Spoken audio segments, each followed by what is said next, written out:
क्या United states of America में भी जाति प्रथा और बंधुआ मजदूरी जारी है, अर्थात जनेऊ लीला जारी है। दोस्तों, रतनलाल बोल रहा हूं। काम की बात में आपका स्वागत है और पेश है अंबेडकर नामा। 10 तारीख को न्यूयॉर्क टाइम्स में एक खबर छपी है और उस खबर के आधार पर टाइम्स ऑफ इंडिया ने भारत में उस खबर को रिपीट किया है पीटीआई के हवाले से। और चलिए मामला क्या है मैं आपको लिए चलता हूं। न्यू जर्सी में एक रॉबिन्सविले जगह है, वहां पे एक मंदिर बन रहा है और मंदिर में मानव तस्करी और बंधुआ मजदूरी, दलितों से बंधुआ मजदूरी कराने का आरोप है। मई की घटना है। एक बार मैं एपिसोड बना चुका हूं, लेकिन लेटेस्ट अभी खबर छपी है न्यूयॉर्क टाइम्स में, इसलिए ये जानकारी साझा करना बहुत ही जरूरी है। मामला है स्वामी नारायण मंदिर का कि भारतीय जो श्रमिक है, लेबरर्स है, उनके समूह ने आरोप लगाया है कि उन्हें बंधक बनाकर रखा गया और मंदिर निर्माण कार्य के लिए प्रति घंटा $1 पर काम करने के लिए मजबूर किया गया। और जो मंदिर है उसका नाम है बोचासन वासी अक्षर पुरुषोत्तम स्वामी नारायण संस्था। इंग्लिश में इसको BAPS भी कहते हैं और आमतौर पर स्वामी नारायण मंदिर या स्वामी नारायण संस्था के रूप में लोग जानते हैं। सो इन्हीं के मामले में खिलाफ जो है वो इसी मंदिर, इसी संस्था के खिलाफ न्यू जर्सी में एक मुकदमा दर्ज हुआ है। उसमें न्यू जर्सी में एक विशाल हिंदू मंदिर के निर्माण के दौरान मानव तस्करी और न्यूनतम मजदूरी, मिनिमम वेज कानून का उल्लंघन करने का आरोप लगाया गया है। जो श्रमिक हैं उसमें से ज्यादातर दलित समुदाय के हैं और पिछले साल आपको याद होगा कि एक श्रमिक वहां मर गया था और उसके बाद ये मामला तुल पकड़ा था। इन्वेस्टिगेशन उस पर हुई थी। सूरज यांगरे का मैंने इंटरव्यू किया था उस मुद्दे पे। तो श्रमिकों ने आरोप लगाया है कि उन्हें बंद कमरे में रखा गया और मंदिर बनाने के लिए प्रति घंटा करीब $1 पर काम करने के लिए मजबूर किया गया, जबकि अमेरिका में जो न्यूनतम वेज है, मिनिमम वेज है, वो $7.25 पर आवर है, $7.25 प्रति घंटा है। अब जो न्यूयॉर्क टाइम्स ने जो रिपोर्ट छापा है उसके हिसाब से ये मई की घटना है, मंगलवार के दिन हुई थी, फर्स्ट वीक में, जहां तक मुझे याद है। बताया गया है कि दर्ज कराई गई शिकायत में 6 लोगों के नाम का जिक्र है जो धार्मिक R1 वीजा पर 2018 में अमेरिका आए थे, वहीं से लाए गए थे। कई किश्तों में लोग मजदूर गए थे और जिसमें 200 मजदूर शामिल थे। उसमें से 6 लोग कोर्ट गए हैं। उसमें से जो एक याचिका करता है उनका जो कहना है वो भी बाद में आपको सुनाऊंगा। खबर में बताया गया है कि इन लोगों से न्यू जर्सी निर्माण स्थल पर अक्सर खतरनाक परिस्थितियों में कई घंटों काम कराया जाता था। जो पिटीशन डाला गया है कोर्ट में और जो वकील हैं उस मुकदमे में कहा गया है कि बोचासन वासी अक्षर पुरुषोत्तम स्वामी नारायण संस्था, पिटीशन में जो डाला गया वकील ने जो लिखा है, ये संस्था एक हिंदू संप्रदाय है जिसे BAPA के नाम से भी जाना जाता है। इस संस्था का भारत के सत्तारूढ़ दल यानी बीजेपी के साथ घनिष्ठ संबंध है।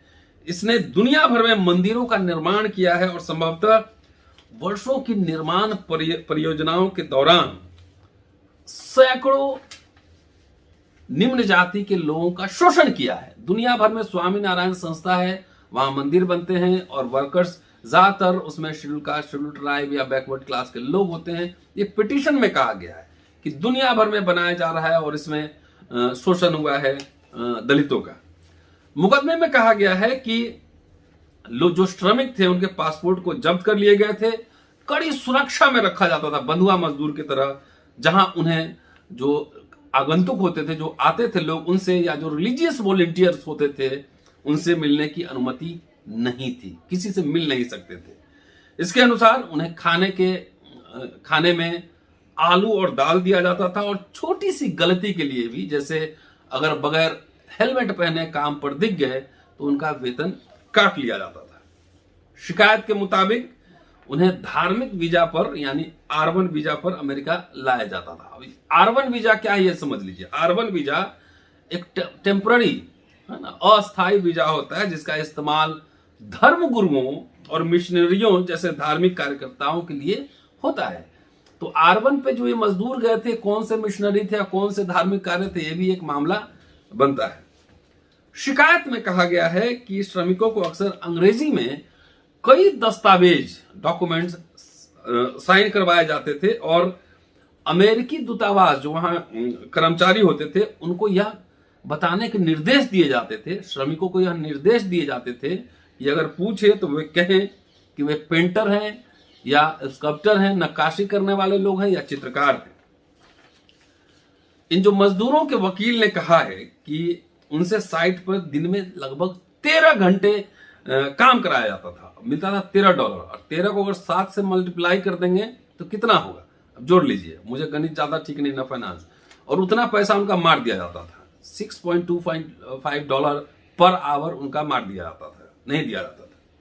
इस दौरान बड़े पत्थरों को उठाना, क्रेन और अन्य भारी मशीनरी का संचालन करना, सड़कों और सीवरों का निर्माण करना, खाई खोदना और जमी बर्फ हटाने जैसे काम इन मजदूरों को दिए जाते थे। इनके लिए उन्हें $450 प्रति माह दिया जाता था, जिसमें से $50 उनको कैश दिया जाता था और बाकी पैसा भारत में जो उनका अकाउंट था उसमें जमा किया जाता था। न्यूयॉर्क टाइम्स के रिपोर्ट के अनुसार सार्वजनिक रिकॉर्ड यह बताते हैं कि न्यू जर्सी स्थित इस मंदिर के निर्माण में लाखों डॉलर खर्च हुए। इसका काम 2014 में शुरू हुआ था और अभी तक निर्माणाधीन है, अभी तक काम पूरा नहीं हुआ है, क्योंकि इसका लक्ष्य है कि अमेरिका में यह मंदिर जो न्यू जर्सी में है, रोविंसविले में है, यह अमेरिका का सबसे बड़ा मंदिर बने, इसलिए लगातार वहां पे काम चल रहा है। यहाँ पे ये प्रिंसटन के पास ये स्थित है मंदिर, और आसपास के जितने इंडियंस हिंदू होते हैं वो सब वहां जाते हैं, उनको यह मंदिर बहुत अट्रैक्ट करता है। और भारत में जितने इमिग्रेंट्स लोग हैं, अमेरिका में जितने भारतीय लोग हैं, उनमें से ज्यादातर न्यू जर्सी में ही रहते हैं। अब सोचिए, वहां जाकर वहां के लिबरल डेमोक्रेटिक वैल्यूज का सारा आनंद लेते हैं, लेकिन भारत से जो लोग लेकर जाते हैं वहां भी जात पात और ये सब काम करते हैं, वहां भी तमाम उनको चाहिए, फ्री का लेबर चाहिए। वर्ण व्यवस्था क्या है, जाति व्यवस्था क्या है, फ्री लेबर, फ्री का लेबर, फ्री फ्लो होना चाहिए लेबर। तो वहां भी ये काम है, लेकिन अमेरिका है, मामला गंभीर है, मामला फंस सकता है।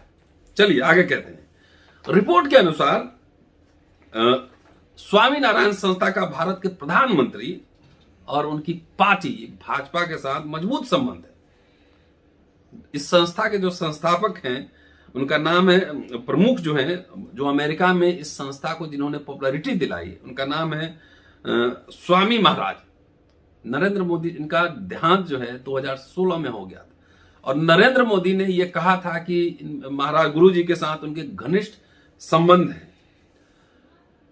प्रधानमंत्री भारत के नरेंद्र मोदी ने उनके अंतिम संस्कार के दौरान एक भाषण दिया था और अबू धाबी में BAPS के मंदिर की आधारशिला रखी थी।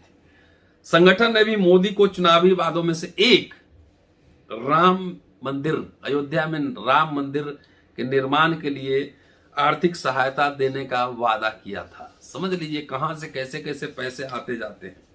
अब आइए, इसमें एक संस्था है जिसको कहते हैं ICWA, India civil watch international.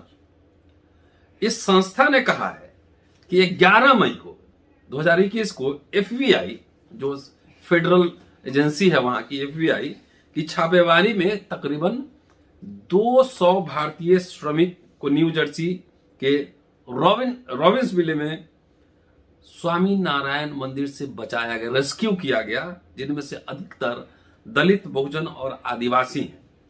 यह मंदिर अमेरिका का सबसे बड़ा मंदिर बताया जाता है। न्यूयॉर्क टाइम्स के अनुसार 3 फेडरल एजेंसीज, FBI और गृह सुरक्षा मंत्रालय जो सिक्योरिटी डिपार्टमेंट है, और श्रम मंत्रालय लेबर डिपार्टमेंट इस कार्रवाई में शामिल थी। जब वहां रेस्क्यू ऑपरेशन हुआ, जब मंदिर परिसर में, तो ये 3 एजेंसी शामिल थी और बताया जा रहा है कि यह कार्रवाई श्रमिक और आव्रजन कानून के उल्लंघन से जुड़ी हुई है, इमिग्रेशन कानून के उल्लंघन से जुड़ी हुई है। ICWA ने बताया कि न्यू जर्सी स्थित अमेरिका डिस्ट्रिक्ट कोर्ट में शिकायत दर्ज कराई गई है कि वचासन वासी अक्षर पुरुषोत्तम स्वामीनारायण संस्था के जितने वो कर्मचारी वहां जो काम कर रहे थे लोग, वहां पे लोगों को, मजदूरों को डराया धमकाया गया, उन्हें बंद करके रखा गया और काम करने के लिए मजबूर किया गया।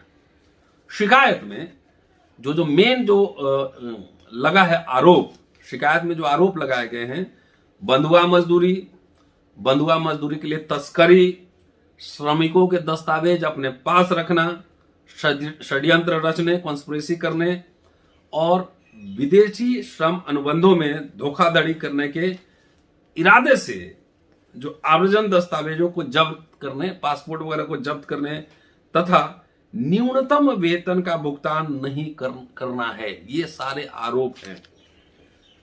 उधर BAPS के मुख्य कार्यकारी अधिकारी कनू पटेल ने NYT से कहा है कि मैं वेतन संबंधी आरोपों को बहुत ही सम्मान के साथ खारिज करता हूं। उन्होंने कहा कि वह स्थल पर दिन प्रतिदिन के कार्यों के प्रभारी नहीं थे। तो कौन थे कार्य के प्रभारी, ये पूछा जाना चाहिए। BAPS के प्रवक्ता, स्वामीनारायण संस्था के प्रवक्ता लेनिन जोशी ने भी आरोपों को खारिज करते हुए कहा है कि हम इस प्रकार की घटनाओं से पूरी तरह हिल गए हैं और हमें भरोसा है कि पूरी जानकारी सामने आने के बाद हम जवाब दे पाएंगे और यह बता पाएंगे कि आरोप बिना किसी आधार पर लगाए गए हैं। पहले जानकारी तो ले लीजिए लेनिन साहब, जोशी साहब। उधर दलित सॉलिडारिटी फोरम के अध्यक्ष और ICWA के कार्यकारी समिति सदस्य डॉक्टर रोजा सुमति सिंह ने कहा है कि बंधुआ मजदूरी भारत में जाति प्रथा का हिस्सा रही है।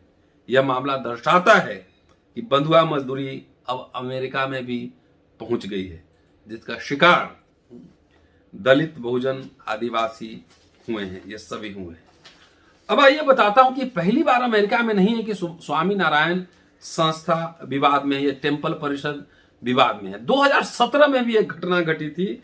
उसके हिसाब से वहां जो एक रिलीजियस वॉलंटियर था, वो लड़का गिर के वो मर गया था।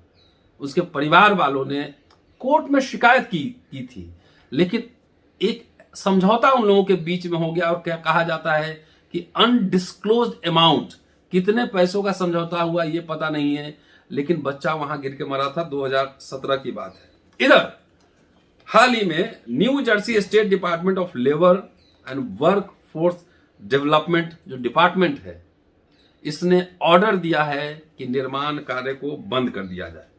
कि रॉबिन्सविले और एक जगह और है एडिसन, न्यू जर्सी, दोनों जगह इस तरह के निर्माण कार्य चल रहे हैं, इसको बंद कर दिया जाए। पिछले साल जैसा कि आपको पता है, मैंने पहले भी बताया था कि एक जो श्रमिक था, मजदूर था, उसकी डेथ हो गई थी बीमारी से और कई लोग वहां से वापस आ गए थे। उसमें से एक हैं मुकेश कुमार। मुकेश कुमार की उम्र 37 वर्ष है और वो उन 200 लोगों में से थे जो वापस आ गए। उसके बाद उन्होंने स्वाति सावंत को अप्रोच किया, उनको कॉन्टैक्ट किया। स्वाति सावंत कौन है? भारत की एक महिला है जो कि अमेरिका में लेबर इमिग्रेंट्स केस को देखती हैं, उस केस को हैंडल करती हैं। उनको उन्होंने अप्रोच किया, इमिग्रेंट लॉयर हैं, और उसके बाद उन्होंने केस की जांच पड़ताल की है। जो मुकेश कुमार है, न्यूयॉर्क टाइम्स को एक इंटरव्यू दिया, वो एक याचिकाकर्ता भी है। कोर्ट में 6 लोगों ने जो नाम दिया है, उसमें से एक मुकेश कुमार भी हैं जो याचिकाकर्ता हैं। उन्होंने कहा कि जब उनके एक साथी की इस तरह से मौत हो गई, तब ये वजह थी जिससे उन्होंने रिबेल किया और वो आगे आए मसले को उठाने के लिए। उन्होंने कहा है कि we don't want to die like that, कि हम इस तरह से नहीं मरना चाहते हैं। इस केस को जो देख रहे हैं वहां पे, उस वकील का नाम है डेनियल वर्नर। डेनियल वर्नर वो कहते हैं, लॉयर हैं इस क्लेम सूट में, कि he believe this could be the first forced labour case of its scale in United States since dozen of Thai garment workers were discovered labouring in the horrible condition in 1995। कहते हैं कि 1995 में जो Thai garment workers थे वहां पे बहुत ही खराब कंडीशन में काम करते पाए गए थे, और उसके बाद अमेरिका में एक नया कानून ही बन गया जिसको बोलते हैं trafficking victims protection act. Thai वाला जो मामला था उसके आधार पर अमेरिका में कानून बना जिसको कहा जाता है कि ट्रैफिकिंग विक्टिम्स प्रोटेक्शन एक्ट। ये कहते हैं कि 1995 में जो थाई का मामला हुआ था उसके बाद पहली बार इस तरह की घटना अमेरिका में हुआ है। तकरीबन 26 वर्ष हो गए। उसके बाद पहली बार हुआ है जहां के भारतीय मजदूर, जिसमें से दलित, आदिवासी, बहुजन हैं, उनको ले जाकर वहां पे बंधुआ मजदूरी का काम करवाया जा रहा है। जो लॉयर है वर्नर वो कहते हैं कि could be compare to instance of several workers exploitation overseas seen overseas. ये इंस्टांस उदाहरण है कि दुनिया में जो विदेश में किस तरह से वर्कर्स का एक्सप्लॉयटेशन हो रहा है। There are parallels in other places, कि दुनिया के कई देशों में इस तरह की घटनाएं हो रही हैं, लेकिन सबसे महत्वपूर्ण यह है कि यह यूनाइटेड स्टेट्स ऑफ अमेरिका में हो रहा है। तो ये बात है दोस्तों, ये मुकदमा अभी न्यायालय में है, कोर्ट में है, और जैसे ही इस मुकदमे का फैसला आएगा मैं कोशिश करूंगा कि जो डेनियल वार्नर हैं उनसे भी संपर्क किया जाए, उनसे भी बात किया जाए, जो इस केस में इन्वॉल्व है स्वाति सावंत, उनसे भी बात की जाए और जाना जाए कि आखिर हुआ क्या। तो ये बात यहां बताने की है कि भारत के जो लोग हैं, सवर्ण लोग, इनको चांद पे ही भेज दीजिएगा, मंगल पे ही भेज दीजिएगा, वो जाति प्रथा लेकर जाएंगे। दुनिया में जहां भी गए हैं वहां पे जाति प्रथा लेके गए हैं, भेदभाव लेकर गए हैं, छुआछूत लेकर गए हैं, शोषण दमन सब लेकर गए हैं। ये अमेरिका की कहानी आपको सुना रहा हूं। शुक्रिया। Keep watching and sharing Ambedkarnama.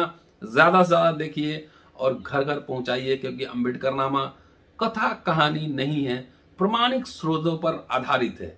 और जो साथी अम्बेडकरनामा से जुड़ना चाहते हैं, सब्सक्रिप्शन के पास ज्वाइन बटन है, दबाइए और अम्बेडकरनामा से जुड़िए। शुक्रिया। जय भीम। मिलता हूं अगले एपिसोड में फिर।